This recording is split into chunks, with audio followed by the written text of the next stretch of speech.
수요일 날 양승태 대법원장 재판이었었는데, 지난번도 얘기 나왔듯이 그 양승태 대법원장의 석방에 대한 얘기가 있었어요. 검찰들은 이제 뭐 날짜를 보면 아직 뭐 심리도 없고 하니까 석방은 될 것 같다는 생각이 드는데, 이 검찰들이 석방을 하는 것에 대해서는 반대는 안 하는데, 증거 인멸 우려가 있으니까 여기에 대해서 이명박 대통령한테 붙여진 조건 정도를 해서 엄격하게 해달라고 이렇게 얘기하는 거예요. 그 조건들을 듣고 보니까 변혜재씨 재판하고 섞어놓은 재판 같은데, 이명박 대통령 그 석방됐을 때도 아니 한 달만 더 있으면 자유로 다니는데 저런 말도 안 되는 조건을 받아들여서 못하러 나오나 저렇게 생각을 했었어요. 변희재씨도 석방돼서 나온다고 하다가 조건이 그런 말도 안 되는 조건 붙은 거 보고 안 나겠다고 하다가 버티다가 이렇게 나오게 됐는데, 검찰들이 어제 불른 그 석방 조건에 붙인 조건이 법원이 지정하는 일시 장소에 출석하고 증거 인멸을 하지 않는다는 서약서를 제출할 것, 보증금 납입서 약정서를 제출할 것, 기존 주거지료 주거를 제한하되 변동 시 법원에 고지할 것. 이건 뭐 특별한 건 아니고 일반적인 건데도 어쨌든 법원 허가 없이 여행이나 외국 출국하지 않는다고 생각할 것, 가족, 변호인 외에 접촉하지 않을 것, 특히 사건 관계자와 직접적으로 만나거나 접촉 연락하지 않을 것.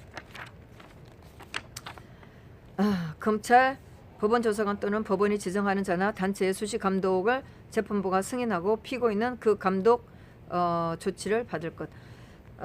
이거를 이제 뭐 이명박 대통령이나 변희재씨 재판 그 석방 조건을 듣고 나니까 별로 그렇게 놀라울 거는 아니라는 생각은 드는데, 이런 조건이라면 석방 지금 당장 석방할 필요가 없죠. 그래서 변호사가 이상원 변호사가 똑똑하게 잘 쳐냈어요.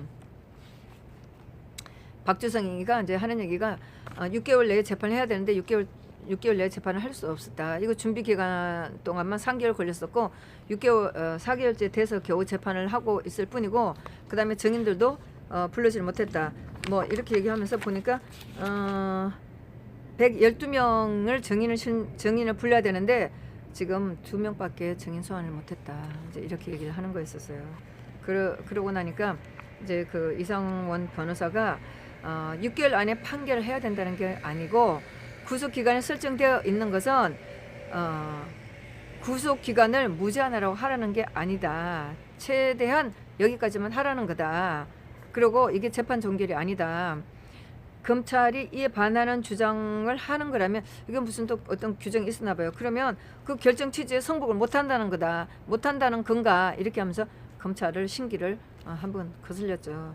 박주승이가 성질 나갖고 또 뭐라고 이제 얘기를 했었어요. 그러면서 이 변호인이 열람한 수사 기록이 많은데 파악할 내용도 많은데 이거 제대로 주지도 않고 있는 거죠. 그러면서 이 증거 인멸 증거라고 해가면서 차량에서 압수한 블랙박스 SD 칩 그 카드를 가지고 와서 이거를 주지를 않는 거예요. 내용을 이거 복사를 주지를 않는 거예요. 그러면서 이 변호사 하는 얘기는 과연 그 SD 카드에 증거를 인멸할 어떤 증거가 있는지 모른다. 그거 달라고 하는데 왜 안 주냐.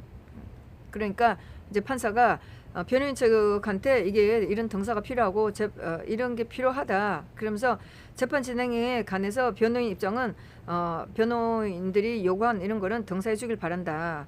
이렇게 얘기를 하고, 이제 변호사도 이거 등사 검토 후에 검토된 의견을 말하겠다. 보석 결정, 지금의 보석 결정 거기에 대해서 얘기하는 건 변호사 측에서 보면은 적절하지 않다. 그리고 어떤 조건이지도 모르기 때문에 등사 내용도 모르고 이거 입증 후에 말하겠다. 이렇게 얘기를 했는데 굉장히 똑똑하게 잘했다고 생각해요. 저도 그래서 이런 내용을 잠깐 제가 아는 분한테 메시지를 해서 보냈고, 제가 페이스북에다 이걸 잠깐 올렸었죠.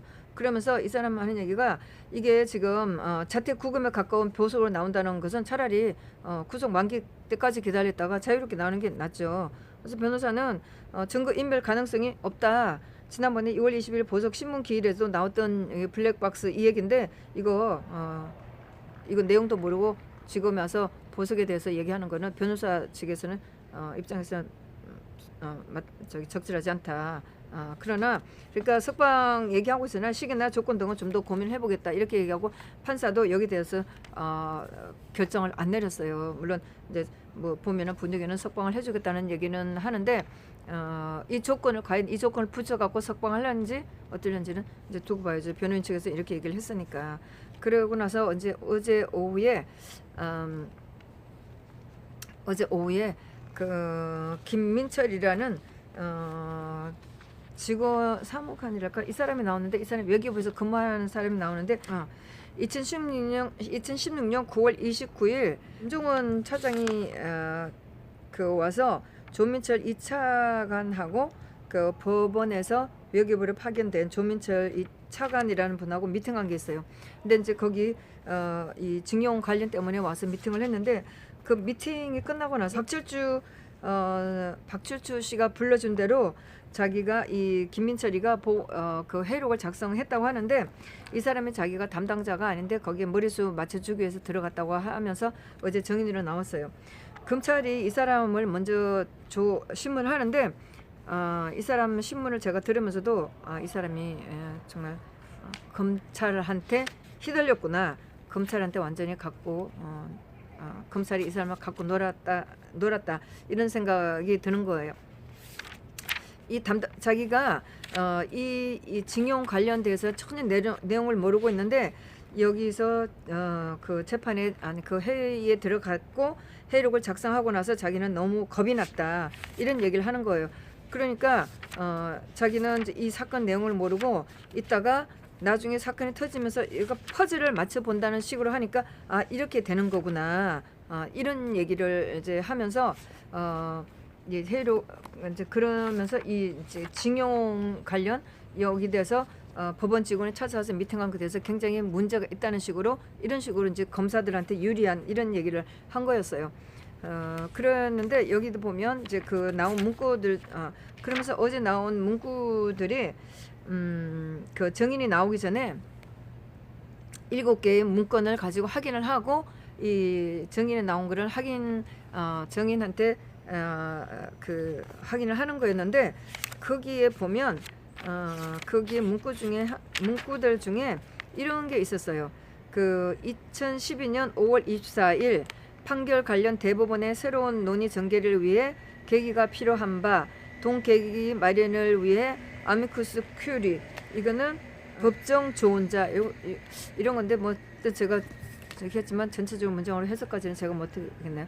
아미쿠스 큐리 제도를 활용하여 정부가 동 문제에 대해 강제징용 관련 여러 가지 상이한 관점과 다양한 전후 배상 문제를 처리 관련 외국 사례를 제출해주면 결과는 장담할 수 없으나 이를 기초로 저는 합의부 해부를 추진하려고 함, 이렇게 얘기를 했는데,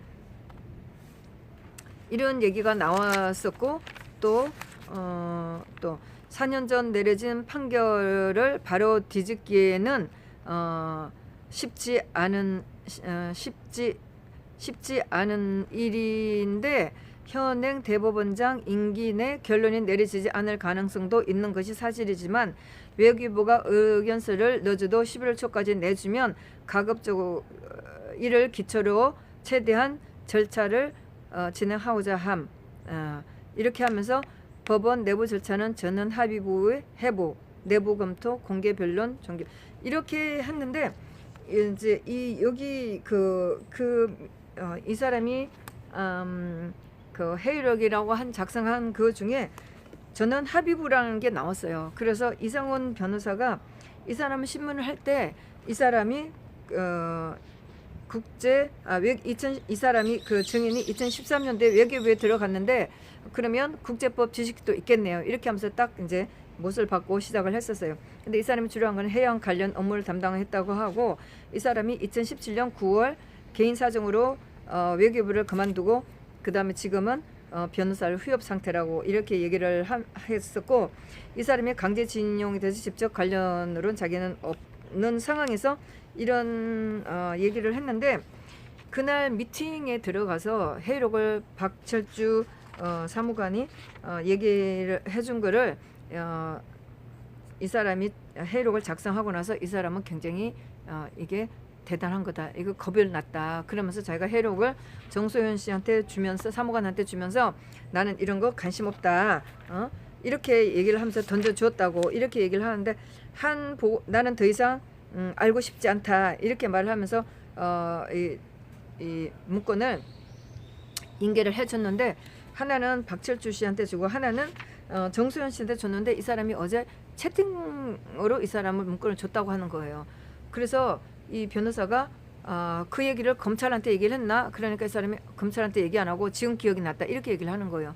그래서 변호사가 그러면 그 채팅으로 줬다는 기록이 있나? 그랬더니 그거 없다. 근데 뭐 정소연 씨한테 있는지는 모르겠지만 자기는 없다 이렇게 얘기를 하는데 이 사람이 나와서 뭐 답변하는 게 검찰한테 굉장히 유리한, 물론 검찰은 이 사람이 얘기한 것 같고 물고 늘어지겠지만 제가 봤을 때도 이 사람 증언하는 게 굉장히 문제가 있는 증인이었었어요.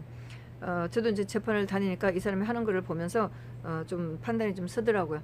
결정적으로 이 사람이 정소연 씨 같이 일을 했던 정소연 씨한테 물었어요. 그때는 이 사람이 2015년부터 같이 일을 했는데 이 사람이 정소연 씨가 굉장히 피곤해했고 일을 하기를 힘들어했고 자기도 돌아가면서 로테이션 하면서 다른 일을 하고 싶은데 그걸 못해서 굉장히 힘들었다 이런 얘기를 하는 거예요.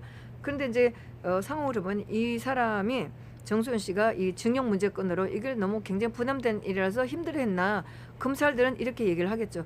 근데 나중에 변호사가 거기에 대해서 물고 늘어졌어요. 그러니까 그게 아니고 단순히 일을 하면서 좀 단순한 일을 하니까 좀 다른 일을 좀 해봤으면 하는 그런 직장인으로서 할 수 있는 그런 거였지 아무것도 아니었었어요. 그런데 어차피 이 사람이 증언을 했기 때문에 검찰은 자기가 원하는 대로 물고 늘어질 거예요. 그렇게 하면서 이 사람이 굉장히 엉뚱한 얘기를 많이 했었고 그랬는데 이상원 변호사가 잘 정리를 하긴 했었어요. 잘 정리를 하긴 했는데 제가 이제 자료를 찾아보니까 이게 2012년도에 이 판결이 났는데 2012년 5월달에 대법원 일부에서 일제 강제징용 피해자들이 일본 전범기업 미쓰비시 공업과 신일철주금 주식회사를 상대로 낸 손해배상 소송에서 1, 2심과 달리 일본 기업의 배상 책임을 인정했다. 이렇게 얘기하는데 어제 오늘 나온 거 보니까 요거를 일본 기업에다가 책임 있다고 판결한 이 사람이 2012년도면 12년도에 이렇게 얘기한 이 사람이 김능환 대법관인데 이 사람이 그때 저도 기억나는데 이 사람이 자기가 판사 생활 그만두면 뭐 소박한 야채 가게를 한다든가 책방을 하겠다 이렇게 된 사람이었었어요. 그래서 이 사람이 책방을 했나 하여튼 뭐 그래갖고 신문에 굉장히 크게 났었어요. 그런데 어제 보니까 이 사람이 그걸 겨우 5개월 하고 로펌에 들어가고 돈을 엄청 벌고 있다고 이렇게 얘기 나오는 거예요. 정말 이 사람들의 성향들은 딱 성향 그대로예요. 근데 이 사람이 지금 그렇게 해서 이 사람이 그 일본 기업에다가 이렇게 책임이 있다 이렇게 해놓고 나서 하니까 이게 이제 2012년도에 5월달이 되고 2012년 10월달에 박 대통령이 당선되고 나서 이 문제가 계속 문제가 되니까 외교부에서 이제 요거를 어떻게든 해결을 해보려고 외교적인 문제가 되니까 해결을 해보려고 그랬었죠. 그랬는데 여기를 보니까 윤병세 장관이 2012년 5월달에 김현장에서 근무를 했었고 여기에 당시 일본 기업의 법률 대리인 김현장이 일본 기업의 법률 대리인이었었어요. 그래서 이 대법원 판결 후에 여러 차례 이제 그 김현장에서 고문을 모아서 회의를 열었었고 윤병세 장관도 이 회의에 몇 번 참석을 했었다고 이렇게 얘기를 하는 거예요. 근데 이제 2013년도 1월달에 윤병세 장관이 박 대통령 인수위에 활동을 했었고 그 이후에 외교부 장관이 되면서 이제 이 사건이 됐고 그러면서 이제 외교부 문제가 되니까 어떻게든 이 사람이 이 문제를 해결하려고 외교부에서 이제 노력을 했었고 결국 이렇게 돼서 임종원 차장이 외교부를 찾아오고서 2016년 9월 26일이라고 이렇게 돼 있으니까 박 대통령 시절에 물론 외교부 쪽에서 말이 왔다 갔다 하게 되지만 결정적으로 박 대통령이 얼만큼 개입돼 있는지는 날짜를 보면은 모르겠는데 외교부에서 많이 이제 해결하려고 그랬었죠. 근데 제가 어제 자료를 찾아보면서 막 옛날 그 기사들이라고 해봤자 전부 다 좌파적인 성향에서 나온 거고 그렇죠. 그래서 저는 이제 이 재판을 보면서 박 대통령을 정치적으로 탄핵을 시키고 또 사법부에서 박 대통령이 시절에 했던 모든 재판을 뒤엎는 거라 대통령을 또 한번 패대기 칠 그런 사건이라고 생각을 하고 이제 이 재판을 임했는데 어제 자료를 기사들을 찾아보니까 이 재판은 박정희 대통령을 패대기 칠 그런 명목으로 하고 있는 그런 재판이에요. 좌파들이 반일 감정을 내세워서 계속 이렇게 했고, 물론 박정희 대통령 시절에 65년도에 한일 협정을 맺었는데 그게 좌파들한테는 죽어도 싫다는 거죠. 그래서 박정희 대통령을 패대기 치고 박정희 대통령 업적을 깡그리 뭉개려고 하는 의도적인 그런 재판이에요. 그랬는데 일본에서 아베 정부가 이제 강하게 나오니까 우리나라에서는 지금 현재 상황에서는 이제 너무나 심각한 상황이죠. 나라가 망하느냐 하는 그런 상황인데 이 좌파 정부가 계속 강하게 나가면서 좀 나라를 어떻게 끌고 나갈지 모르겠어요. 하여튼 이번 기회에 아베 수상이 강하게 나와서 반일 감정을 깡그리 없애고 이런 짓은 다시 하지 말아야 돼요. 그러는데 지금 북한을 주적으로 하지도 않고 일본을 주적으로 삼아서 이렇게 하고 있는 것이 과연 어떻게 될지 정말 너무나 큰 문제가 일어날 것 같아서 뭐 문제가 심각하죠. 그래서 지금 이 대법원에 오는 이 재판, 특히 이제 강제징용권으로 시작된 대법원장들의 재판, 또 이제 다른 분들 다 재판 시작되고 있는 거, 임종원 법원 행정처장 장관은 이 재판은 넘어갔어요. 그런데 다른 이제 재판들이 이석기 문제, 통진당 해산, 철도 노조 파업 문제, 정교조 문제 등등 뭐 계속 나와서 박 대통령을 또 한 번 패대치고 박정희 대통령을 패대치는 이런 재판이라 제가 시간이 되는 대로 하여튼 와보도록 하겠습니다. 네, 감사합니다.